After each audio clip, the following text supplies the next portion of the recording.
Joining me now is Arturo Sarukhan. He has served as a career diplomat in the Mexican Foreign Service for 20 years and is the former Mexican ambassador to the United States. Ambassador, good to see you again. Thanks for coming in. Thank you, Adam. Our previous two guests were critical of the Mexican government's handling of the war on drugs in the country. We heard one of them say that they may not have the capability to take on the drugs gangs. There's no accountability. Drug gang leaders getting away, they're escaping from prison, and what would you say to that? Look, this is an issue that's going to take a long time to address and to solve. Remember, the United States, for the United States to move from the Cosa Nostra to the Sopranos, it took them about 70 years. What I try and suggest is that by ensuring that organized crime is a law and order and public security issue instead of a threat to the institutions and the security of the state, it takes time, and you have to build institutional capabilities. That's Mexico's Achilles heel. Because the real problem that Mexico faces today and has faced in previous years and decades is not whether this group is up or this other drug kingpin is out there. It's the rule of law. It's how you build those institutions in Mexico that will allow you, among other things, to combat organized crime, but also to ensure that once you've put them in a jail, they can't communicate with a cell phone, or they can't escape, or that you don't need to use extradition as a means of breaking the backbone of their command, control, and intelligence capabilities because your jails aren't secure. So at the end of the day, regardless of the strategy that this government or the previous governments have used in confronting violent transnational organized crime, this will come to naught unless Mexico does a significant investment in upgrading its justice system and in improving the rule of law. That, at the end of the day, is going to make or break this fight. Right. Are you saying that the current strategy has not worked and there is now a need for a new strategy? Look, I think there's been a lot of debate as to whether going after kingpins makes sense or not. In great part because of some of the lessons learned in the past, the United States and Mexico went about articulating the way we confront organized crime by trying to behead these organizations by arresting the kingpins. That's why it's called the kingpin strategy.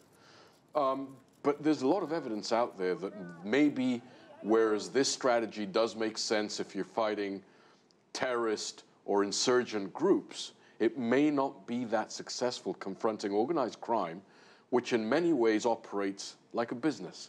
It does two things. It does hostile takeovers and mergers and acquisitions, like any other business does.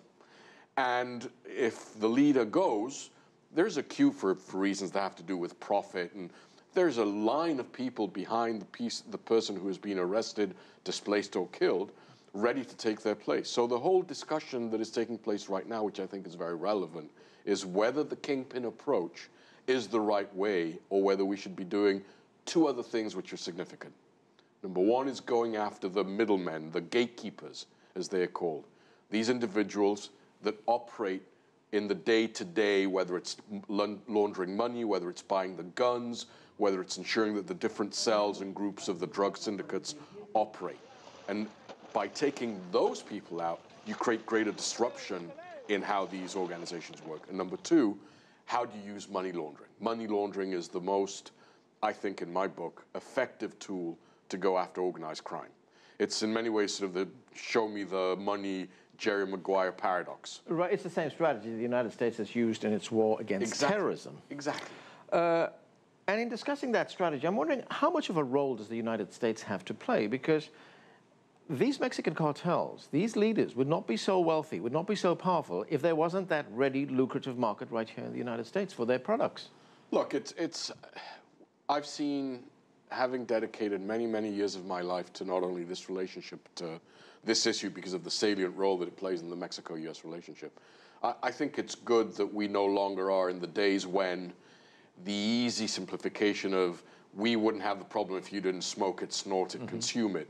I think increasingly countries like Mexico and the United States and others understand that they have become both production, transit, and consumer nations. And the easy distinction between, oh, we just produce and we produce it because you consume it has eroded. What I really think has to take place here is that countries need to develop a much more co-responsible approach. And obviously the United States has a very important role, not only because it still is the largest consumer market, it's not the most lucrative one, it's being displaced, especially cocaine, Western Europe, even Brazil, growing. But it's still a very large consumer market, and because of our 3,000-mile contiguous border, two very important issues that feed organized crime operating in Mexico: guns and bulk cash that cross the border in the other direction and allow the drug trafficking syndicates in Mexico to corrupt, to bribe, or to kill. What about one of the suggestions made by our two previous guests? He said, legalize the drug. In a perfect world, legalization would certainly change the dynamics. The problem is we don't live in a perfect world. And again, this takes me back to my opening remark. Because if you legalize, the argument of those who support legalization in the United States as a way of diminishing violence in Mexico. Right. Yes, we have seen some impact in terms of how Mexican drug syndicates make money from marijuana, but they're moving on to other stuff like heroin and cocaine to make ends meet. But the problem at the end of the day is, unless you strengthen the rule of law and the justice system in Mexico, all these groups are going to do, if you could curtail their ability to make money from drugs, is they're going to go into extortion and kidnapping and other illicit activities, because the state does not have the ability to confront crime, period, regardless of whether it's human trafficking, drugs, stolen, or pirated DVDs. Right. Is the Mexican government doing enough to combat these allegations of corruption, not just at a low level? It is throughout the system, at municipal level, at federal level. We just heard our two guests say that it would have been impossible for Guzman to escape from that prison without help from a very high level. There's no doubt that the escape entails corruption. And I always said as an ambassador, speaking for the previous government, but also for my country, and I continue to believe in this today, endemic corruption is that one pig that you can't put lipstick on in Mexico. It is a serious and real challenge. It has impacted previous governments. It continues to impact this government. It's an issue which has to be addressed and taken on frontally. But again, it will not happen overnight. What you're seeing happening in Mexico today, a country that is finally, I think, coming to face the demons of not having invested in previous decades significantly in its justice system and in the rule of law, is that the statu quo ante and the statu quo is untenable, that corruption needs to be tackled, that you need to strengthen the judiciary, that you need to improve how you impart justice, and that the rule of law, whether it's confronting El Chapo Guzman or someone trying to open a business and not being asked for a bribe, is the cornerstone of moving Mexico into the 21st century in terms of the strength of an empire of liberty and a rule of law. Lots of changes there that you're talking about. Very quickly, can you tell me, is there the political will to carry that out? Look, I think, number one, I think that there is a huge societal change in Mexico. I think I think there are very promising signs coming from NGOs and civil society in Mexico. They're pushing this agenda for reform.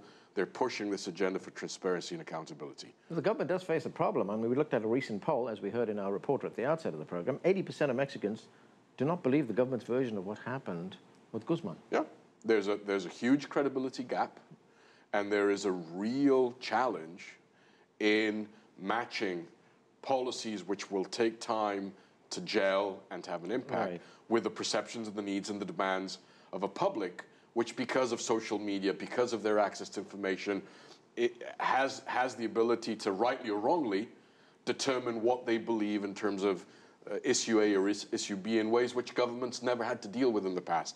So this gap between perception and reality is going to grow. Ambassador, thank you so much for joining us. My big pleasure. And that's it for this edition of The Heat. We'd love to hear from you, so please send us your questions, comments, and story ideas to theheat@cctv-america.com. And we'd like to continue the conversation on social media. Give us your thoughts and comments on our Facebook page. You'll find that at CCTV America. I'm Anand Naidu in Washington, D.C. Thanks for being with us.